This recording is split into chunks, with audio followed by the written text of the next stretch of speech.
Hey, Monte James here for America's Hot Barn Report. And as you know, I'm a broadcaster, not a podcaster, but my son Parker evilly coerced me to do a podcast, being it's all the rage and our social media platforms are booming. And so he wants to try this out. So I do like the fact that you can say and shit and dirty on podcast, and you can't in broadcasting. But being my mom will probably watch this, I'll ask Parker to beep those horrible cuss words out, okay? So anyway, this gets started off with right off the bat. I just want to say that I do watch a few podcasts, not a lot. Got other things to do, kind of a busy man during the day, but when I get a chance, really, as with a radio background, I'm appalled by the amount of political input that podcasters seem to feel indebted to do on everything. I mean, they can't give a straight newscast or market cast without throwing in their 2 cents on how things should be in the world out there. And you know what? A lot of people that think they know what's going on, they haven't really been out of their neck of the woods a lot, and they don't really know what's going on in the big wide world out there. So sometimes you kind of got to think out of the box. And a lot of the stuff I see, it's so one-sided. You know, it is sad to me too that we have a presidential candidate that's a New York City billionaire, bankrupt billionaire, and also we have an Oakland attorney. That's the best we have, Oakland, New York City. I mean, there's a lot of good politicians, a lot of good people. I'm from South Dakota. You know, we have Mike Rounds and John Thune. And those guys, they cross party boundaries. They'll probably get in trouble for me saying that, but they work for what's good for people, not just what they feel the pressure to do or a lobbyist is paying them to do. I wish we could get a political or presidential candidate like even, Mike Rounds or John Thune are two of the best people I can think of. Those guys are from the heart. They have America's best interest in mind. They know agriculture, and they're just solid men. I've known both of them for a long, long time on a personal basis, and they're just as good as they come. So a funny story about John Thune, excuse me, I can cough right on a podcast? Okay. When I first started in radio and sales, actually, at WNAX, used to be a farm station at one time, John Thune, first year as a senator, freshman senator, comes into the coffee room, the break room, and I knew who he was, obviously, being he just got elected. And so I'm in getting coffee, and I'm like, wow, that's John Thune. Big, tall, strikingly handsome guy, and he just stands out. So I'm pouring coffee, and Jerry Oster, the news director, is interviewing him, and then so they wrapped up, and I'm just watching the interview from afar, and he goes, hey, how's it going over there? And I'm like, wow, John Thune just waved at me, and I'm like, fine, good, fine. And he said, what's your name? And I'm like, Monte James. And he goes, yeah, I'm John Thune. I'm like, yeah, no, I know. And then he goes, Monte, where are you from? And I said, well, you wouldn't know of it, but I grew up on a ranch by Valentine, Nebraska, Springview, Nebraska, Bassett, in that neck of the woods. And he goes, oh, I know that country. I grew up just north of there in Kadoka. And I'm like, yeah, I knew that.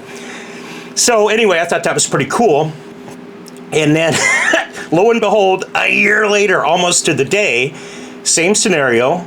Jerry's interviewing John Thune in the break room.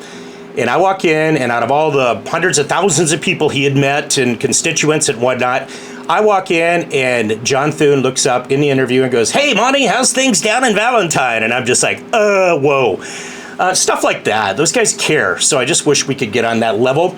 And here I was, talking about I don't like it when people go on a political rant, and I'm right in the middle of a political rant. So anyway, let's just move on, and I want to talk to you a little bit about, the ag sector right now. And we've gotten to a point in America, it don't matter where you're at. I can drive within 60 miles of where I'm at right now and see McMansions everywhere on 160 acres of farm ground, 2 campers and 3 Harleys and ATVs, and you name it, they got it. But people are still bitching about how goddamn horrible things are in the ag sector. I understand.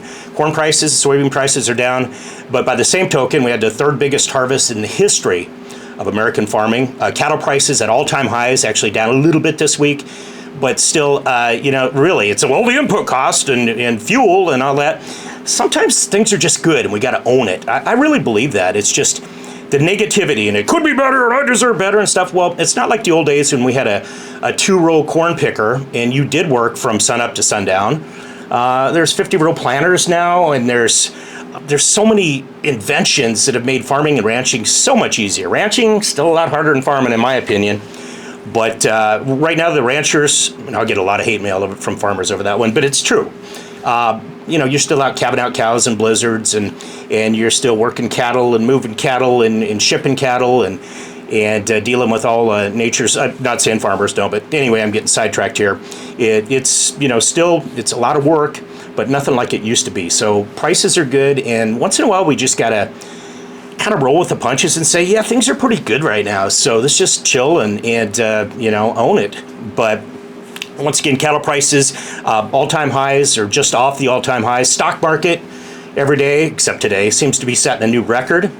And gas, finally, this is my mom. I hate to keep bringing her up, but she will watch this. And you didn't mention me. And I'm like, okay, yeah, I did. Her and her cronies, the old hens in the complex where she lives. She actually lives down at our ranch in Nebraska during the summer, and then she comes and lives at a really nice apartment complex by a golf course, and she don't even golf in the winter. But everything, the good and bad in the world, it seems it's predicated on two things: gas prices and the weather. And so the election, once again, it's all predicated on where gas prices are. And it's like, come on, let's start worrying about the next generation, our kids and our grandkids, and what we're going to hand over to them. It can't be about today's gas prices. I think we really got to think ahead in not only the election, but just life in general. And it's not about me, give me, what do I have? What new toy can I buy? Where am I going? What kind of fun, pleasure can I have? And I know a lot of people do think about their kids and their grandkids, especially in ranch country or farming country. And I think that's one of our best assets, that we're not living in the moment necessarily. We're thinking about the future, and I hope we continue to do that, because it's our big advantage over the rest of the world. We care. We care about the farm ground, the ranch ground, and we care about the future of our next generation, especially in the area I live in, which is basically, for those of you that don't know, I'm kind of in the corner right now, especially, of Iowa, Nebraska, and South Dakota, okay? Right in that little, where everything meets up there. You got the Sandhills to the west of us, the West River grazing grounds in South Dakota, about 60 miles away. I'm in farming country right here by Yankton, South Dakota. And then you go over 50 miles away, you have Sioux Center, Iowa, which is the highest priced farm ground in the world. It's going right at $30,000 an acre over there, some of it, some over that even. And then we're not far from Minnesota either, so we're right where the world's top feedlot, cow-calf operations, and farmer feeder operations, and some of the best corn and soybeans in the world are right in this area. So yeah, a very diverse area, and I'm glad to be part of it. And once again, tip of the hat to all of our ranching and farming friends, and we appreciate all you guys do. Don't get me wrong, but when it's good, let's own it, okay? And speaking of good, we're seeing some prices come in here. I'm going to have to go to my notes now. I've been winging it, which is what we do in radio. Motley, Minnesota, Tri-County Stockyards, Mitch Bartle and the crew up there. And I got to tell you about Mitch. He's a cool guy, and he has one of the most state-of-the-art indoor facilities I've ever seen anywhere in the sale barn world, right? I mean, it is totally enclosed, and he can handle 8 feet of snow and 500 mile per hour winds and 50, 60 below temperatures, and his people are indoors in comfort. And that is just a state-of-the-art sale barn. They had black steers, 740-pound black steers, head to South Dakota, or Iowa rather, at $275. So Mitch is plumb happy with that. And once again, remember, guys and gals, you're hearing on the Hot Barn Report the top end of the cattle market, okay? The market toppers. But also at each and every one of these sale barns for you farmer feeders, as you know, there's package after package of good green calves, and they're reasonably priced and going to make you money. So we're just saying the top end. But if you go into Hot Barn Report on Facebook or TikTok, you'll see a lot of sale listings of what, packages were bought right and will make a lot of money for you farmer feeders. So anyway, legendary Torrington Livestock, Torrington, Wyoming, and they sold 510-pound black steers for $340 on their sale. I think that was yesterday. And just incredible numbers. What was it? 4 years ago, they were $114 if you were lucky. And now look at that, $340 for 510-pound black steers. Torrington, everybody wants to know about these sale barns. And Lex Madden, wait, I got to tilt my hat like Lex Madden. Hey folks, Lex, he says folks a lot. Hey folks, Lex Madden here, ladies and gentlemen. Okay, ladies and gentlemen, Lex Madden had 510-pound black steers for $340, but super good guy, kind of like John Wayne-ish. And their sale barn, Torrington Livestock, when people think about it, oh, you lucky you get to go to the mountains in Wyoming. They're not in the mountains, man. I'll tell you what, it's just an extension of western Nebraska with farm machinery everywhere and old cars and stuff, and it's a flat prairie, but they got a lot of good cattle in the I guess it'd be the high plains area around Torrington coming in. They pull cattle out of Wyoming, western South Dakota, and of course the Sandhills in western Nebraska, the Panhandle of Nebraska. And a great bunch of people, Mindy and that crew at Torrington. Can't say enough. Matter of fact, Parker can't wait to get out and see everybody at Torrington, so he's headed your way. Let's see, Bassett Livestock Auction. That's kind of the neck of, well, it's not kind of, that's where I grew up. Jake Maurer and Shane Kotzer, two really good friends of mine, fishing buddies. Jake's always working, but Shane and I go fishing all the time while Jake's working. I'm in big ass trouble for saying that. God damn it. Bassett Livestock Auction, or BLA in Cowtown. They had 680-pound black steers off the Stewart Hereford Ranch. Yeah, black steers off the Hereford Ranch. Jay Stewart, shout out to Jay Stu and the guys, hit 305.50. Now, once again, that is 680-pounders and just incredible numbers. 550-pounders boomed to an amazing 345, and 900-pound Morgan Ranch yearlings reached that'd be cool, 241 off the Morgan Ranch, which is a good friend of ours. As a matter of fact, we got a quarter of beef coming from the Morgan Ranch I'm going to pick up in Burwell at the big sale on Friday. So have it ready, Jess, okay? I love networking in the sale barn business. You know, you're always helping people out with advertising and whatnot, and then somebody tells you about a half a beef for sale, or it's just amazing how everybody networks together and we all have everybody's back. And I'm proud to be part of the sale barn business, and these great barns are Lucky 13 reporting barns. What else do we have here? Platte Livestock Market, they had a kind of an off week. It was a way up sale day. High yielding bologna bulls as high as 205, which is incredible. Stockman's Yankton, South Dakota, the best fat cattle market in the nation. And I don't have this in my notes, but if I remember right, it was right at 1,590-pound steers sold for $193.50 on the Tuesday sale. And just incredible numbers. The nation's top fat cattle sale, live cattle, at Stockman's in Yankton, right down the street from me. As a matter of fact, I can hear the trucks going there right now. They had a feeder calf sale yesterday. It had 500-pound black steers off the Maxwell Hatterian Brethren, or the, anyone? Hutterite Colony. They went for $335, okay, at Stockman's Livestock. Now, you folks that are listening, well, not around here, like Hatterian Brethren, Hutterite Colony, what is that? Hooterite Colony.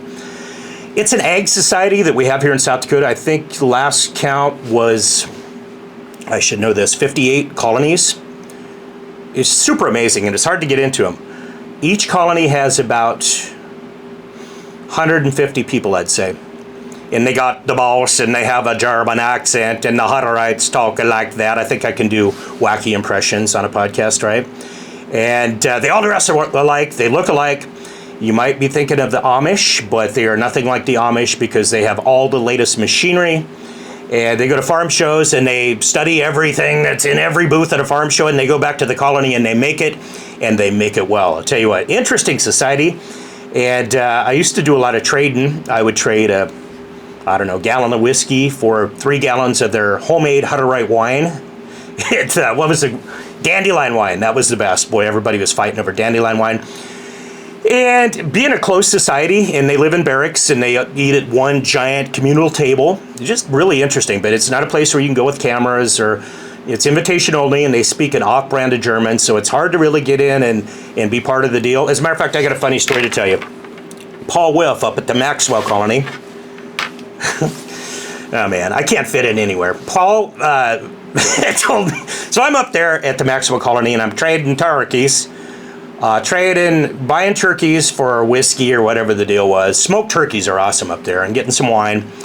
And I'm noticing everywhere I looked, and I was probably in my early 30s at the time, there was these beautiful, tall, brown-haired, brown-eyed Hatterian lasses with, dresses, and just cuter than a bug's ear, and they're smiling and flirting and stuff. And I'm like, God damn, Paul, you don't have to worry about, going to war or taxes or paying the man. You guys, everybody just lives here and kind of one big happy family, and all these pretty ladies. And what do I got to do to join this colony, the Maxwell Colony? And Paul was like, let me see your hands. And I'm like, okay, and I handed him up, and he felt my palms, and he goes, You haven't worked one day in your life. I'm like, really? You won't even let me in the Hutterite colony? Jeez. Plus, you can't speak German, so I'm out on every level. But interesting deal. I got really sidetracked here. But yeah, no, it's the area I live in. So many amazing things with agriculture. We got good hunting and fishing, pheasant hunting and walleye fishing, and Hutterite colonies and rodeos and farming and tractor pulls. And I'm just proud to be part of it. And like I said, I'm from these here parts, so I know the area well. And I just love being part of it. And our sale barns, our lucky 13 reporting barns, each and every one of them are just top shelf. And trust me, we've had barns in that didn't make it because of numbers or other reasons, and we've had to kind of cull over the years. Some dropped off, and others were just, they weren't quite where we needed them to be. We recently added Faith Livestock Market out of Faith, South Dakota, and they had a sale week here recently with 16,000 head of some of the best feeders and yearlings on the planet. And Stockman's Livestock Exchange, Dickinson, North Dakota. John and Dan and the crew up there, just a great bunch of Austin, just a great bunch of guys, and they all have their North Dakota accents, and they're just as North Dakota nice, where you just, everything is, yeah, that's really good, Dan, yeah, oh, you did a great job, you know, and oh, those are some really good calves, yeah, you betcha. Same thing, Napoleon, North Dakota. If you've never been there, nobody's been there. North Dakota people that live in Napoleon have never been there, I don't think. It's like a little area that's 70 miles from anywhere. And the folks in Napoleon, I think I just hit my camera, didn't I? Sorry about that. The folks in Napoleon have a different dialect than the rest of North Dakota. It's really crazy. Jim Bitts is our guy up there. And he always closes he does a lot of videos. And watch these videos, folks, at Hot Barn Report on Facebook. These guys put a lot of work into it. Parker and Bodie Thurman edit them down, and they post them. And a lot of them are funny and comical, and a lot of them are just information, good information. But Jim Bitts is quite a character. And what's he say at the end? Read your Bible and drink your milk and eat your beef. That's Jim Bitts, and he's fun to watch. But that accent, these guys are isolated, and it's different than the rest of North Dakota or northern South Dakota. It's just a whole different area there. We love to go to Napoleon, too. Another beautiful barn and a great bunch of people, Napoleon Livestock. And we'd like to thank each and every one of our barns. Let me see if I can do it. I got to look at the map to get it. We said Torrington Livestock. We got them. We got Ogallala, Jay Nordhausen. And Jay also owns North Platte Stockyards. That's home to our good friend Fletch. And we love the NPS. We love all of our sale barns. We love every sale barn. They're the very best in the world. I love cows. They're so nice and friendly. Oh, sorry. You got me carried away there. BLA in Cowtown, Bassett Livestock Auction. That's Mi Barrio Homes. I love that place. Stockman's Livestock right here in Yankton. We talked about it. Greg Reichen and the crew at Stockman's. Danny Kopel. Just a great bunch of guys. And then we go up to Platte Livestock Market in Dutch Country. And Marshall Ringling and Scott Kirsch. Great office staff there too at Platte Livestock Market. I'm getting sidetracked here. St. Ange and Pahasapa. Justin Tupper, just a champion of cattlemen nationwide. If there's anything to do with any policy involving cattlemen or mandatory country of origin labeling, RCAF, whatever, Justin Tupper is at the front of it. That's my go-to. I call Justin, like, what's the deal on EIDs? And he's like, here's what you need to be thinking. And he's always right on. Politicians call Justin to see what should we be thinking about this situation. What are you hearing in the sale barns? Well, they're like, well, gosh, with the electronic ear tags, we got to run everything through, and it's stress and trauma, and they're breaking backs, and it's time consuming, and they get their information from guys like Justin Tupper, and we just talked about Faith Livestock Auction, great bunch of folks there as well, tip of the hat to them. Mobridge Livestock, you got Casey Perman, oh yeah, Casey Perman with his North Dakota accent, even though he's from South Dakota, and the Anderberg brothers, big rodeo stars. Hot Barn, I think 7,000 head going on right now on cattleusa.com by the time this airs, so it will be over, so sorry you missed it. Napoleon Livestock, Stockman's and Dickinson, we talked about them, and we talked about Tri-County Stockyards in Motley, Minnesota. Great bunch of guys. Parker and I travel to each barn. We feel like family there. We stay in the small towns. We eat their beef. We drink a few of their beers. And we're just so lucky to be in this line of work, and we appreciate you folks. Our social media site is growing to millions thanks to that video there from, see that guy fighting a bull? Can you see that? That's Trenton Yarkey. I know he's not Hutterite, but Trenton won the bull poker shindig at the Sandhills Ranch Expo. Won $1,000. He don't know a cow from a pig, but he got in there. Maybe had some of Grandma's old cough syrup a little bit, and he got in there and he won that son of a $1,000, but more so, the video that Parker took with Ty Dean up at the Crow's Nest just crossed the 30 million view plateau on YouTube, TikTok, Facebook. Watch it. It's awesome. It's great. Great video. A lot of action. Trenton's fighting the bull. He's throwing shoulders at him. Mexican fighting bulls, hooking him and holding him. Gave him a concussion, but Trenton fought on, and he was dangling ready to fall out of the circle, and he stuck in there, and he won $1,000 cash. And I'll tell you what, he had a lot of fun with that 1,000. He and my nephew Shaler and Chase, and they were very proud of him. That's at our hometown, Sandhills Ranch Expo, Bassett, Nebraska, and it was just amazing. Watch the video if you get a chance. So yeah, I'd like to thank everybody involved here. Parker's doing a great job. We have an intern, Bodie Thurman. He's working his butt off, and all of our staff and crew. Shout out to Lori Boyer and Brian Hoops and Karina Jones. And we just, if you haven't listened to Your Ag Network on a Great American Hometown radio station, you need to. I'd like to thank the people at, I got a light going out. I'm running out of battery here.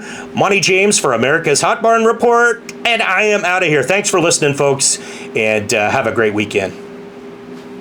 What in the hell?